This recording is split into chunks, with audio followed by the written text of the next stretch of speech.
pound the table for Matt Corral for me, as I'm sure you're going to do for all the NFL scouts and the talent evaluation community that I know you know so well. That's going to be looking at hand size and vertex jumps and tape and eyes and skies over the next couple weeks and months. Coach? Yeah, I think he's a great player, tremendous kid, sees the field really well, great release, different release points.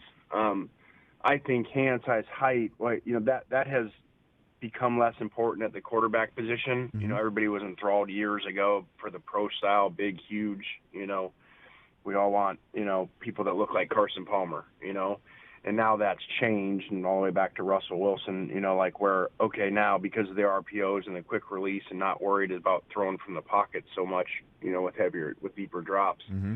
guys that aren't that big, I don't think it's as much issue anymore. And, he's just been terrific for you. So a couple more questions for you, Lane Kiffin. How's your dad?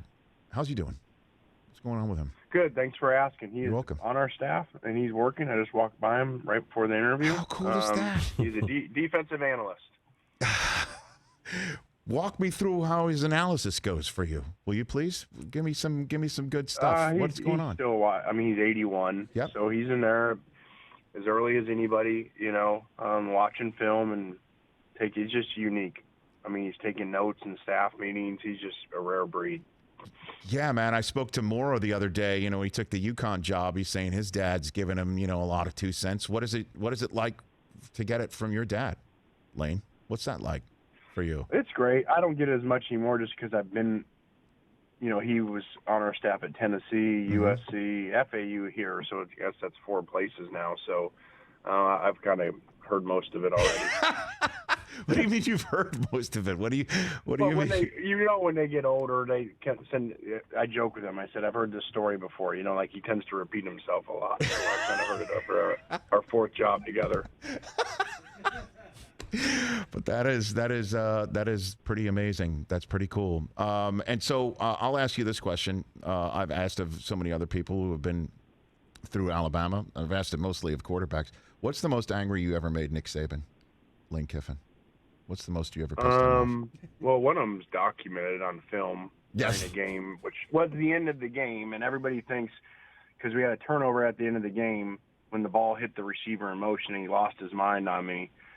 But really, it was not at that play. It was actually when they scored that next series. Right. So then the defense gave up a touchdown. So you went on the defensive stats. That's when I got yelled at, not actually when the ball hit the receiver and we turned it over. It was when the defense got scored on. That's actually when he lost his mind on me. Called it a ass chewing, I guess is what he referred to it in the press conference. Yes, that's. I guess is that rat poison for the staff? Is that what that is, or what? When it comes down to that. No, that's not rat poison. That's a totally different category. I've messed up my silos. I guess then my last one for you would be you'd be terrific to ask this of if you're willing to share your thoughts. You've gone from the pros to college. What is your 2 cents on Urban Meyer's early firing, or at least before we ever thought that would be possible in Jacksonville, based on what you might know, or just your sense of having been there and done that in the NFL and then gone to college and have those challenges for yourself? Yeah, I wouldn't be educated enough on what happened there, not following it with our stuff going on and everything. So I got no idea what happened there. That transition has worked a few times, and a lot of times it doesn't work. And I'm not saying this happened in that one, but, you're dealing with college players, versus professional athletes that, are making a lot of money, and it's just a different world. Hey, you watched all the way to the end. Thanks for that. Watch more right here.